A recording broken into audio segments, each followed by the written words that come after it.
FIBA semester 2ના વિદ્યાર્થી ભૂગોળ paper number 4માં આપણે યુનિટ નંબર 2માં આગળ 2 પ્રશ્ન જોઈ ગયા હતા, બરાબર. હવે પ્રશ્ન નંબર 3ની શરૂઆત કરીએ. તો કે જોઈએ પ્રશ્ન નંબર 3 આપણને શું કહે છે, તો કે ગુજરાતના મહત્વના બંદરો જણાવી નીચેના બંદરો વિશે વિગતે નોંધ લખો.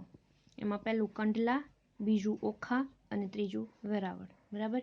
ગુજરાતના મહત્વના બંદરો જણાવી નીચેના બંદરો વિશે વિગતે નોંધ લખો. એમાં પહેલું કંડલા બંદર છે, બીજું ઓખા બંદર છે અને ત્રીજું વેરાવળ બંદર છે, બરાબર. પ્રસ્તાવના જોઈએ તો કે પ્રસ્તાવના જોવા જઈએ તો આપણને ખબર છે કે ગુજરાત પાસે 1600 કિલોમીટર દરિયા કિનારો પ્રાપ્ત કેટલો થાય છે, તો કે 1600 કિલોમીટર. અને ગુજરાત ભારતમાંનું એવું એક રાજ્ય, ફક્ત ને ફક્ત એકમાત્ર એવું રાજ્ય છે કે જેને 1600 કિલોમીટર લાંબો દરિયા કિનારો પ્રાપ્ત થયો છે, બરાબર. અને એ દરિયા કિનારો પ્રાપ્ત થયો છે એની સાથે સાથે ગુજરાતમાં મત્સ્ય ઉદ્યોગ છે, બરાબર, રસાયણ ઉદ્યોગ છે, પેટ્રોકેમિકલ્સ ઉદ્યોગ છે, એ બહુ પ્રમાણમાં સારા એવા પ્રમાણમાં વિકસિત થયેલો છે, બરાબર. હવે આપણે જોવા જઈએ તો કે કંડલા બંદર, બરાબર. કંડલા બંદર આપણને ખબર છે કે કંડલાનો બંદર તરીકે ઉપયોગ ક્યારે કરવામાં આવ્યો હતો, કે ઈસવીસન 1931થી શરૂ થયો હતો. અને કચ્છના જે મહારાજા હતા એને કંડલાને 12માસી બંદર તરીકે વિકસાવવા એક RCCની જેટી બાંધી હતી, બરાબર. અને ઈસવીસન 1950 સુધી તો કંડલા બંદર એક નાના બંદર તરીકે ઉપયોગમાં લેવાયું હતું, બરાબર. જે એ શું દર્શાવતું હતું તો કે મર્યાદિત પીઠ પ્રદેશના ઉપયોગી બનતું હતું. પણ હિન્દના જ્યારે ભાગલા પછી કરાચી બંદર પાકિસ્તાનને ફાળે ગયું, એની ખોટ પૂર્વ શું કર્યા તો કે કચ્છના કંડલા બંદરને વિકસાવવાની જરૂર જણાઈ. અને ઈસવીસન 1955માં તેને મહાબંદર તરીકે જાહેર કરવામાં આવ્યું. અને કચ્છના અખાતમાં કુદરતી સગવડવાળું સુરક્ષિત બારું ધરાવતું ગુજરાતનું એક મોટું બંદર છે એ કંડલા બંદર છે. અને આ બંદરને તો કે 10 લાખ ચોરસ કિલોમીટર જેટલો પીઠ પ્રદેશ છે. આમાં ઉત્તર ગુજરાત, રાજસ્થાન, દિલ્હી, ઉત્તર પ્રદેશ, હરિયાણા, પંજાબ અને કાશ્મીર છે એનો પીઠ પ્રદેશ છે. ઈસવીસન 1955માં બંદરનું બાંધક પૂરું થતું નહોતું, એ માટે વ્યાપાર માટે પણ શું કર્યું હતું કે ખુલ્લું મુકાયું. અને આ કચ્છના મહારાજાએ જે બાંધેલું જૂનું કંડલા બંદર છે એ કચ્છના અખાતમાં કોતરના અંદરના ભાગમાં આવેલું હતું. અને કોતરનો જે અંદરનો ભાગ એ બંદરને હોવાને લીધે ભરતી અને તોફાનોને લીધે લાંગરેલા જહાજોને જરા પણ નુકસાન થવાનો ભય રહેતો નથી. નવું કંડલા બંદર છે એ જૂના સ્થળથી 3 કિલોમીટર દૂર બાંધવામાં આવ્યું હતું. જૂની જેટીમાં તેલની આયાત તેમજ અન્ય સળગી ઉઠે એવા માલની હેરફેર માટે હજી પણ ઉપયોગ થઈ રહ્યો છે. અને એ નવા બંદરનો એક ભાગ પણ ગણાય છે. કંડલા ખાતે 138.5 મીટર લાંબા સળંગ 4 બર્થની સગવડ હોવાને કારણે ગમે એટલા લાંબા જહાજ છે એ બારામાં આવી શકે. અને 5મું બર્થ પણ 1973માં ખુલ્લું મુકાયું છે. આ ઉપરાંત જોવા જઈએ તો કે દેશી અને નાના વહાણો માટેની સગવડ પણ હોવાને કારણે 50,000 ટનથી વધુ મોટા જહાજોને મધદરિયે અડધા ખાલી કરીને પછી બારામાં લાવી શકાય એવી વ્યવસ્થા કરવામાં આવી છે. બંદરનો જે ભાઠા ઉપરના જે છીછરા ભાગમાં પણ પાણીની ઊંડાઈ કેટલી છે તો કે 11.9 મીટરની રહે છે. તેથી આખા વર્ષ દરમિયાન આશરે 9.5 મીટર ડ્રાફ્ટની સ્ટીમરો ગમે ત્યારે બંદરમાં પ્રવેશી શકે. અને કંડલા બંદરના તો ધક્કા ઉપર એકસાથે 4 મોટી સ્ટીમરો છે એ લાંગરી શકે છે, બરાબર. શેડ અને માલ ખાલી કરવા તથા ચઢાવવાની ખાસ વ્યવસ્થા પણ કરવામાં આવી છે. ખનિજ તેલને ટેન્કરોમાંથી ખાલી કરવા માટે પણ પાઇપલાઇન અને પંપોની સગવડ કરવામાં આવેલી છે. અહીં આવેલા જે ગોદામો છે એ 60,000 ટન માલ સહેલાઈથી સમાવી શકાય એમ છે, બરાબર. એટલે જો કંડલા બંદરે તો કે ગોદામોની પણ એટલે કે ગોડાઉનમાં પણ એક જગ્યાએથી બીજી જગ્યાએ આયાત નિકાસ માટે આંતરરાષ્ટ્રીય સ્તરે જે કાંઈ વિકાસ કરેલો છે, બરાબર, આયાત નિકાસ માટે જે કાંઈ માલ આવે છે અને એના માટે સંગ્રહ કરવાની પણ શું કરવામાં આવી છે વ્યવસ્થા. અને જે નિકાસ કરવાનું છે, દાખલા તરીકે નિકાસ કરવા માટેનો જે માલ છે એનો 2 દિવસ લાગે એમ છે, તો એ માલ છે એ કંડલા બંદરે જળવાઈ રહે અને ગોદામોમાં સંગ્રહિત કરી શકે એવી પણ વ્યવસ્થા છે કરવામાં આવી છે, બરાબર.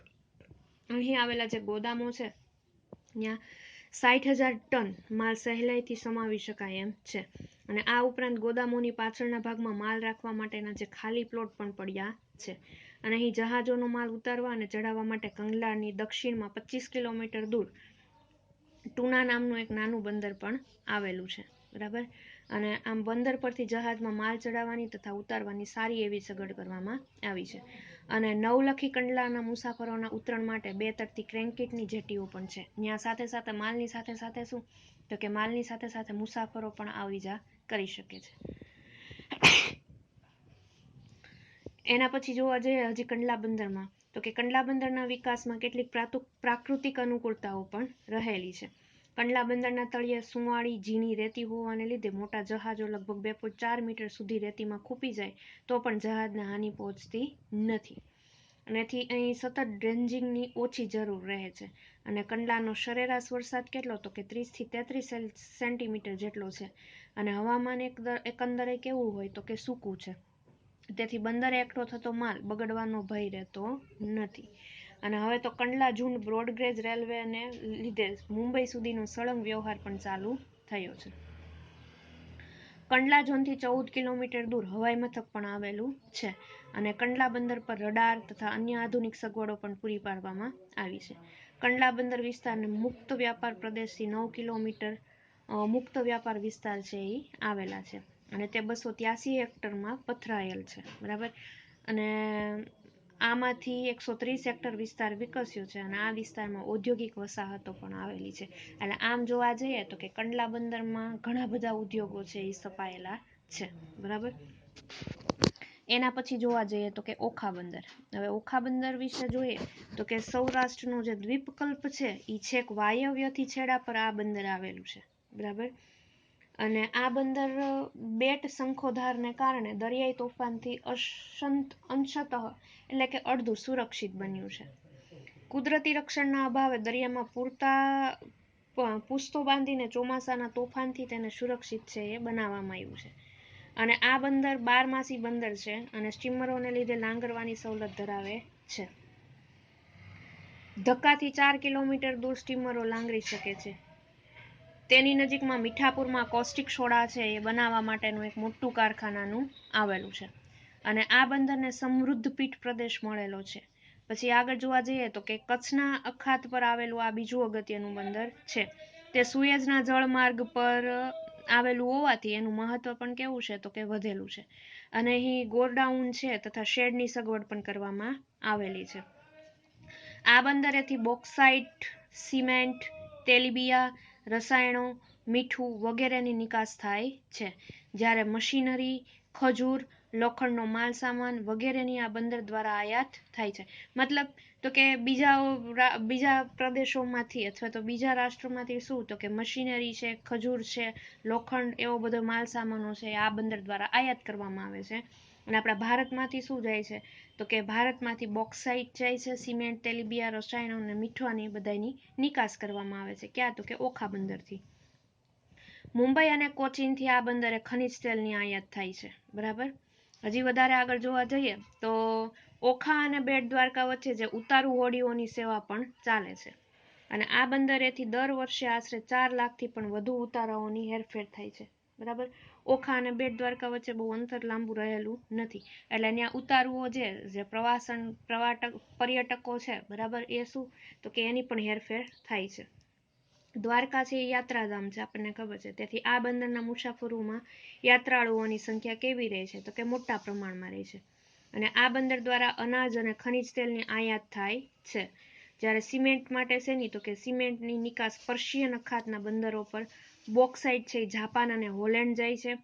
ઈસવીસન 1996-97માં તો આ બંદર દ્વારા 14,48,000 ટન માલની હેરફેર થઈ હતી. બરાબર. તેમાંથી 9,56,000 ટનની આયાત અને 4,92,000 ટનની નિકાસ થઈ હતી. અને કુલ હેરફેરમાં 3,70,861 ટન માલનો વ્યાપાર પરદેશો સાથે થયો હતો.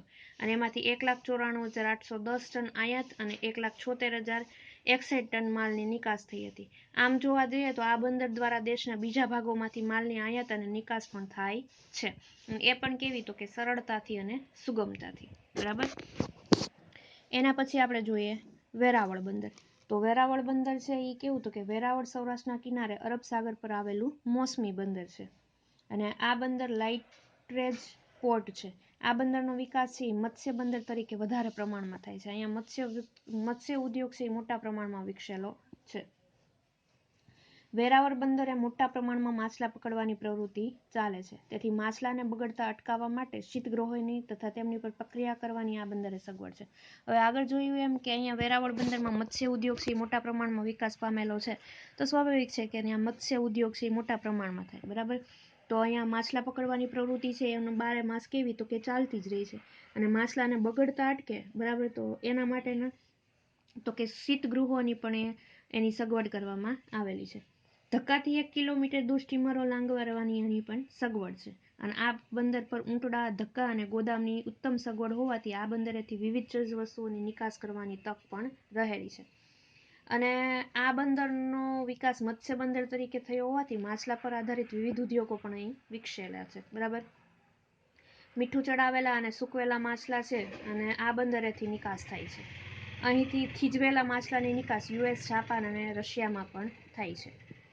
વેરાવળ બંદર દ્વારા મકાન બાંધકામનો સામાન, લાકડું, અનાજ, ખાતર, કાગળનો માવો, કોલસો, કપાસિયા, ખનિજ તેલ, ગંધક, પોલાદ અને ખજૂરની આયાત થાય છે. જ્યારે અહીંયાથી એટલે કે વેરાવળ બંદરથી શું તો કે અહીંથી થતી નિકાસમાં ચૂનો, ચૂનાના પથ્થરો, શીંગખોળ, શીંગદાણા, શીંગતેલ, માછલા, સુતરાઉ કાપડ, અનાજ, કાચી ઊન વગેરે મુખ્ય પાકો જાય છે, બરાબર, નિકાસ થાય છે. ઈસવીસન 1996-97માં કુલ 3,31,000 ટન માલની હેરફેર આ બંદર દ્વારા થઈ હતી. અને એમાંથી 1,25,000 ટન માલની આયાત અને 2,06,000 ટનની નિકાસ થતી હતી. આ બંદર દ્વારા કેનેડાથી અનાજ અને જાપાનથી ખાતરની આયાત થાય છે. અને આ બંદરેથી શિંગદાણાની નિકાસ જાપાન, યુગોસ્લાવિયા, હોલેન્ડ, UK અને બીજા યુરોપી દેશોમાં પણ થાય છે. આ બંદરેથી થયેલી કુલ માલની હેરફેરમાં 2,98,781 ટન માલનો વ્યાપાર પરદેશ સાથે થયેલો જોવા મળે છે. એટલે આમ જોવા જઈએ તો કે ગુજરાતના જે મહત્વના બંદરો છે 3 કંડલા, ઓખા અને વેરાવળ, એની સાથે મોટા પ્રમાણમાં ઉદ્યોગો છે એ વિકસેલા છે. અને આયાત નિકાસનો સંબંધ કેવો તો કે સરળતાથી પ્રાપ્ત થાય છે, બરાબર. હવે એના પછી આપણે ચોથો પ્રશ્ન જોઈએ. ચોથા પ્રશ્ન માટે આપણને એવું કહે છે કે ચોથો પ્રશ્ન શું છે તો કે ઔદ્યોગિક વિકાસના આધારે ગુજરાતના ઔદ્યોગિક પ્રદેશો જણાવો, અથવા તો ગુજરાતના ઔદ્યોગિક પ્રદેશો જણાવો, બરાબર. ઔદ્યોગિક વિકાસના આધારે ગુજરાતના ઔદ્યોગિક પ્રદેશો જણાવો અથવા ગુજરાતના ઔદ્યોગિક પ્રદેશો જણાવો. એમાં આપણે પહેલા એની પ્રસ્તાવના જોઈએ. તો કે પ્રસ્તાવનામાં આપણે જોઈએ તો કે ઔદ્યોગિક વિકાસને આધારે ગુજરાતને ઘણા બધા ઔદ્યોગિક પ્રદેશોમાં વહેંચી શકાય. જેમ કે 3માં વહેંચવું હોય તો વહેંચી શકાય. એક તો અમદાવાદનો ઔદ્યોગિક પ્રદેશ, બીજો વડોદરાનો ઔદ્યોગિક પ્રદેશ અને ત્રીજો સુરતનો ઔદ્યોગિક પ્રદેશ. આ 3 મહાનગરો એવા છે કે ગુજરાતના મોટાભાગના ઉદ્યોગો છે આના ઉપર આધાર રાખીને બેઠેલા છે, બરાબર. એમાં આપણે જોઈએ અમદાવાદનો ઔદ્યોગિક પ્રદેશ, બરાબર. અમદાવાદનો ઔદ્યોગિક પ્રદેશ જોવા જઈએ તો આ જોવા જઈએ એ પહેલા આપણે જોઈ ગયા હતા કે સુતરાઉ કાપડ ઉદ્યોગ છે, બરાબર. એ સુતરાઉ કાપડ ઉદ્યોગ છે એ અમદાવાદ, ગુજરાતમાં અમદાવાદમાં કેવો હતો તો કે મુખ્ય હતો. અને ગુજરાતમાંનું અમદાવાદ છે અને ભારતનું માન્ચેસ્ટર માનવામાં આવતું હતું, બરાબર. શેના કારણે તો કે કાપડ ઉદ્યોગના કારણે. જોઈએ આપણને તો કે અમદાવાદનો જે ઔદ્યોગિક પ્રદેશ છે એ ઉત્તરે કલોલ અને દક્ષિણે નડિયાદ સુધી વિસ્તરેલો છે, બરાબર. ઉત્તર સુધી ક્યાં તો કે કલોલ અને એ છેક દક્ષિણે નડિયાદ સુધી છે એ વિસ્તરેલો છે. આ ઔદ્યોગિક પ્રદેશમાં અમદાવાદ શહેરનો વિસ્તાર ઔદ્યોગિક દ્રષ્ટિએ સૌથી સારામાં સારો વધુ વિકસિત છે. અને અમદાવાદમાં સુતરાઉ કાપડ ઉપરાંત નાના યંત્ર, કાસ્ટિંગ, ફાઉન્ડ્રી, એન્જિનિયરિંગ, રસાયણો, સિરામિક, ટાઇલ્સ, ઈંટ, હોઝિયરી, પ્રિન્ટિંગ વગેરે ઉદ્યોગોનો વિકાસ થયો છે. અને આ બધા ઉદ્યોગોમાં તો કે સુતરાઉ કાપડ ઉદ્યોગ છે, મશીન ટૂલ્સ ઉદ્યોગોનો તો સારા એવા પ્રમાણમાં અને વધુ વિકાસ થયો છે, બરાબર. પણ દિવસે દિવસે આપણને ખબર છે કે કાચા માલ તરીકે હવે સુતરાઉ કાપડ ઉદ્યોગ છે એ કટોકટીમાંથી પસાર થઈ રહ્યો છે, બરાબર. એના કારણો આપણને ખબર છે કે કેવા છે એના કારણો તો કે એક તો કપાસ છે એ પૂરતા પ્રમાણમાં મળતો નથી. અને જે કપાસ સુતરાઉ કાપડના ઉદ્યોગો સાથે જે કાંઈ મજૂરો છે એની હવે કેવી તો કે દિવસે દિવસે અછત થવા લાગી છે. એટલે એના કારણે જે સુતરાઉ કાપડ છે એ કેવો તો કે નુકસાન થયા જાય છે દિવસે દિવસે. અને ઘણા બધી જે સુતરાઉ કાપડની મિલો છે એ તો કેવી થઈ ગઈ છે, બંધ થઈ ગઈ છે. સુતરાઉ કાપડ ઉદ્યોગ છે એ કટોકટીમાંથી પસાર થાય છે અને અમદાવાદ કેન્દ્રમાં ગીચ વસ્તીને કારણે પછી ઉદ્યોગોમાં સસ્તા દરે કામ કરે એવા મજૂરો અહીં મળી રહે છે. અમદાવાદ શહેરની વસ્તીની અતિશય ગીચતાને લીધે શહેરના જે પરા વિસ્તારમાં ઔદ્યોગિક વસાહતો છે એ સ્થાપવામાં આવી છે. અમદાવાદના પરા વિસ્તારમાં જે નરોડા છે, ઓઢવ છે, વટવા છે, બાપુનગર છે અને બહેરામપુરામાં આવી ઔદ્યોગિક વસાહતો છે એ સ્થાપવામાં આવી છે. બાપુનગર સિવાયની જે વસાહતો છે એ જીઆઈડીસીએ સ્થપાયેલી છે, જ્યારે બાપુનગરની વસાહતો અમદાવાદ મ્યુનિસિપલ કોર્પોરેશનને સ્થાપી છે. હવે આ બધી વસાહતો ઔદ્યોગિક વસાહતો વાહન વ્યવહારની સારી સગવડને લીધે અમદાવાદ દક્ષિણ અને પૂર્વ ભાગમાં સ્થાપવામાં આવી છે. આ વસાહતોમાં ફાઉન્ડ્રી ઉદ્યોગ, એન્જિનિયરિંગ ઉદ્યોગ, હોઝિયરી ઉદ્યોગ અને રસાયણ ઉદ્યોગો છે એ વિકસ્યા છે. અને વટવામાં સ્ટીલ ટ્યુબ અને પાઇપ બનાવવાનો ઉદ્યોગ છે એ વધુ વિકસ્યો છે. તેમાં ગુજરાત સ્ટીલ ટ્યુબ અને પાઇપ બનાવવાનો ઉદ્યોગ વધારેમાં વધારે વિકાસ પામેલો છે. બરાબર.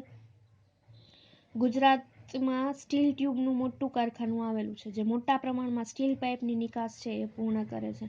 અને ઓઢવની જે વસાહતોમાં છે એમાં કાસ્ટિંગ અને ફાઉન્ડ્રી ઉદ્યોગ છે એ વિકસ્યો છે, જ્યારે નરોડા અને બાપુનગરની વસાહતોમાં એન્જિનિયરિંગ ઉદ્યોગોથી લઈ બહેરામપુરાની વસાહતોમાં રસાયણ ઉદ્યોગો છે એ વધારે વિકસ્યા છે. બરાબર. એના પછી આપણે જોવા જઈએ વડોદરાનો ઔદ્યોગિક પ્રદેશ. તો વડોદરાનો ઔદ્યોગિક પ્રદેશ છે એના માટે આપણે આગળ જોઈ ગયા હતા કે વડોદરાનો જે ઔદ્યોગિક પ્રદેશ છે એ બરાબર આપણને ખબર છે કે વડોદરાના જે ઔદ્યોગિક પ્રદેશમાં વડોદરાની આજુબાજુમાં કોયલી સ્થિત રિફાઇનરી આવેલી છે. ત્યાં પેટ્રોકેમિકલ્સનો ઉદ્યોગ છે એ મોટા પ્રમાણમાં થાય છે અને પેટ્રોકેમિકલ્સની જે આડ પેદાશો છે બરાબર, એ આડ પેદાશોના આધાર રાખતા ઉદ્યોગો છે ત્યાં સ્થાપવામાં આવેલા છે. જોઈએ વડોદરાનો ઔદ્યોગિક પ્રદેશ. આ ઔદ્યોગિક પ્રદેશ મધ્ય ગુજરાતમાં ઉત્તરે આણંદથી શરૂ કરીને દક્ષિણનું જે મકરપુરા સુધીનો વિસ્તરેલ છે ત્યાં વિસ્તાર પામેલો છે. અને આ ઔદ્યોગિક પ્રદેશોમાં મધ્યમાં આવેલું વડોદરા છે એ સૌથી મોટું શું છે તો કે ઔદ્યોગિક કેન્દ્ર છે. વડોદરા શહેર વિસ્તારમાં અને વડોદરાથી 25 કિલોમીટરના આસપાસના વિસ્તારમાં ઔદ્યોગિક વિસ્તાર છે એ વધારે જોવા મળે છે. ગોરવા, છાણી, મકરપુરા તેમજ વિશ્વામિત્રી સ્ટેશન વિસ્તારમાં અનેક ઔદ્યોગિક એકમો છે એ સ્થપાયા છે. વડોદરા સ્ટેશનથી ઉત્તરે છાણી સુધીના વિસ્તારમાં દવાઓ અને સુતરાઉ કાપડ ઔદ્યોગિક વસાહતો સ્થાપવામાં આવી છે. મકરપુરાની ઔદ્યોગિક વસાહતમાં ઇલેક્ટ્રોનિક ઉદ્યોગોનો વિકાસ છે એ વધુ થયો છે. મકરપુરામાં રાજ્ય સરકાર હસ્તક એવું ઇલેક્ટ્રોનિક્સનું એકમ ગુજરાત કોમ્યુનિકેશન અને ઇલેક્ટ્રોનિક્સ લિમિટેડ પણ આવેલું છે. વડોદરા ખાતે ઇલેક્ટ્રોનિક્સ ટેસ્ટ અને વિકાસ કેન્દ્ર સ્થાપવામાં આવ્યું છે. મકરપુરામાં ડાયમંડ પાર્કની રચના પણ કરવામાં આવી છે. નાંદેસરીની ઔદ્યોગિક વસાહતોમાં કોયલી રિફાઇનરી અને બાજવામાં ખાતરના કારખાના છે એ આવેલા છે.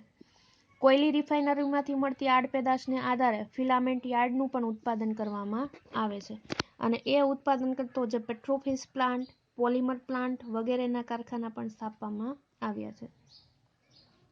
ઉત્તરે જે આ ઔદ્યોગિક વિસ્તાર છે એ કોયલીથી આણંદ સુધી છેક વિસ્તરેલો છે અને આ વિસ્તારમાં પેટ્રોકેમિકલ સંકુલ, રાસાયણિક ખાતર ઉદ્યોગ અને તેને આનુષંગિક ઉદ્યોગો છે એ વિકસ્યા છે. આ ઉપરાંત આ વિસ્તારમાં પાવર કેબલ બનાવવા માટેના ઉદ્યોગો, રબર ઉદ્યોગો, એન્જિનિયરિંગ ઉદ્યોગો તથા રસાયણના ઉદ્યોગોનો પણ વિકાસ થયો છે.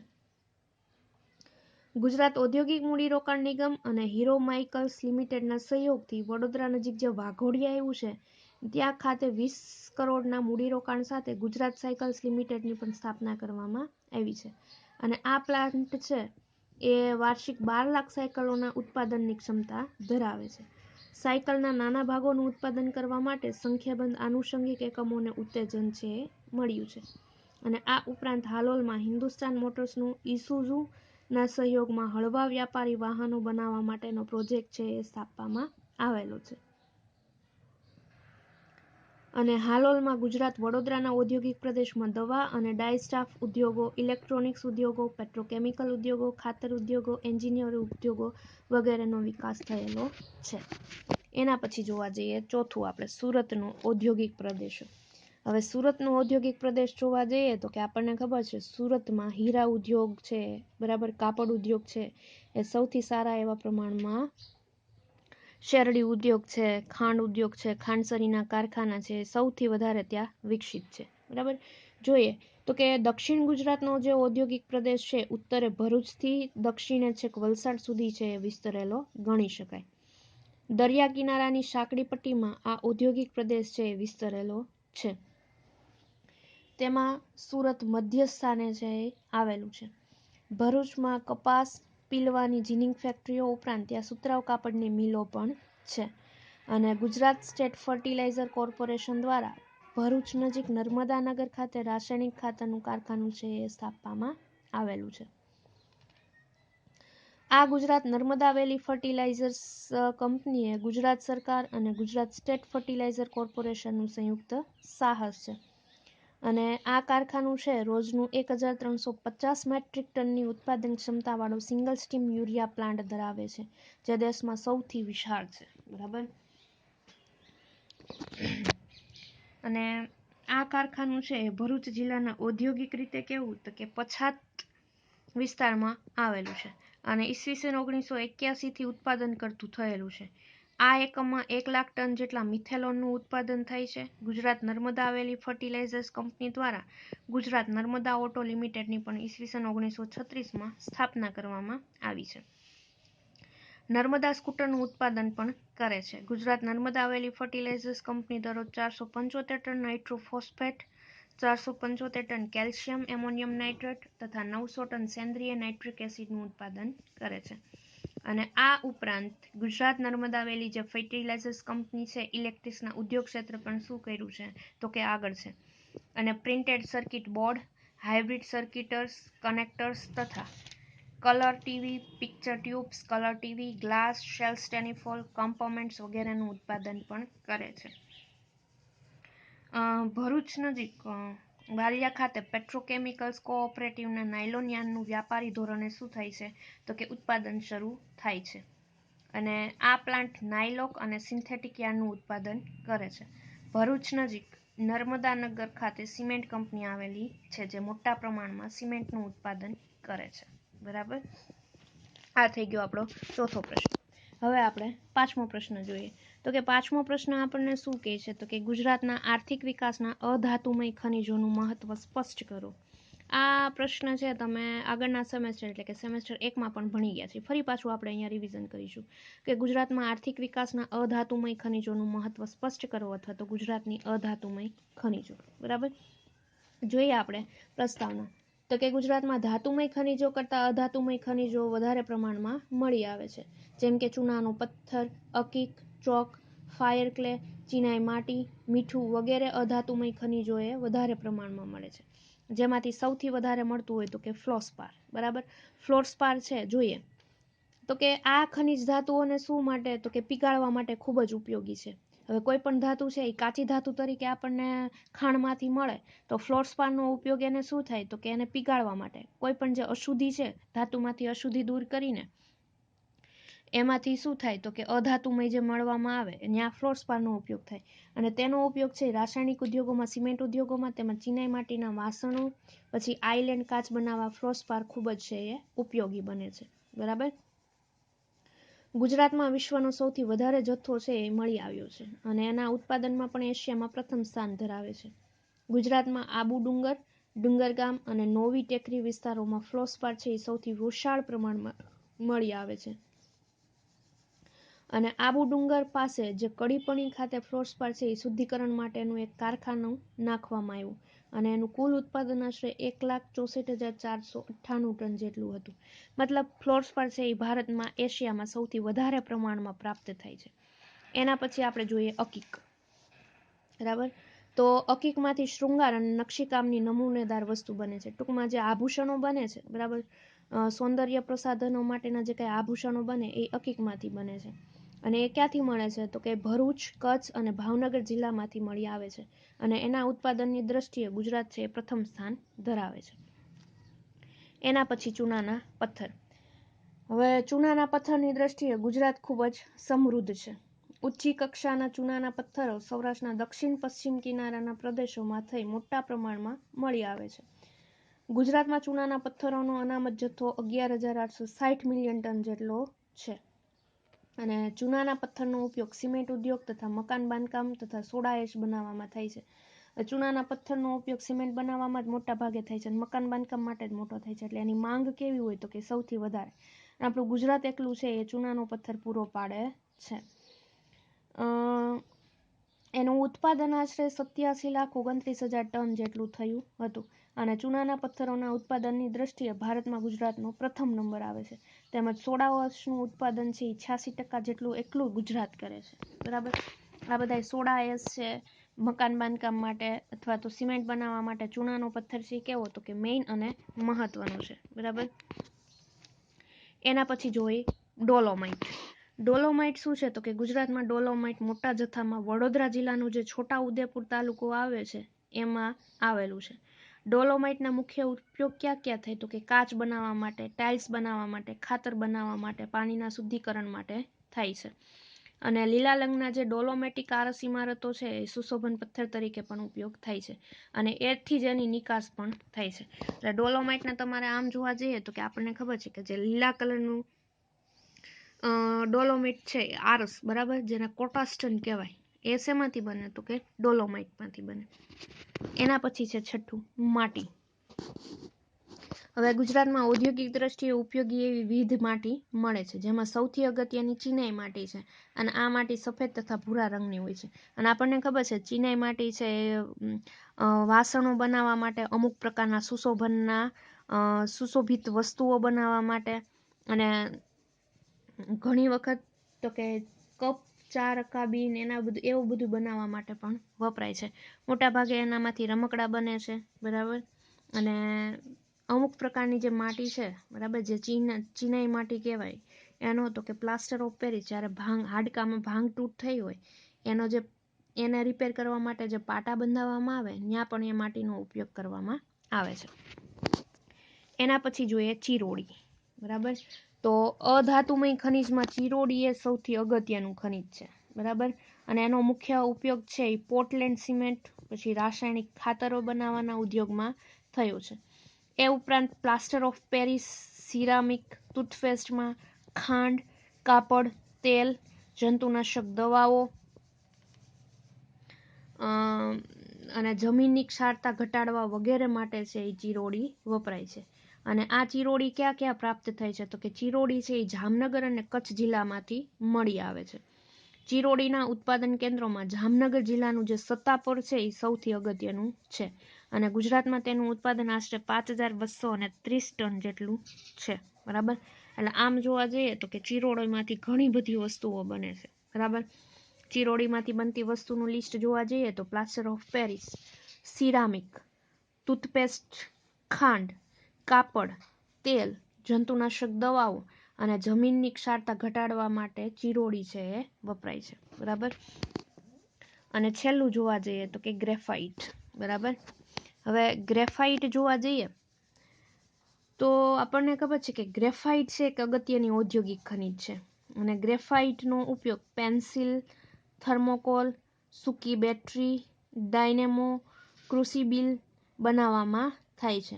અને ગ્રેફાઇટ છે એ વડોદરા અને પંચમહાલ જિલ્લામાં સૌથી વધારે છે મળી આવે છે. ઈસવીસન 1995-96માં ગ્રેફાઇટનું ઉત્પાદન 242 ટન જેટલું હતું અને ઉત્પાદનની દ્રષ્ટિએ આમ જોવા જઈએ ને તો ભારતમાં ગુજરાતનું સ્થાન કેવું છે તો કે ત્રીજું, ગ્રેફાઇટ ઉત્પાદન કરવામાં. બરાબર.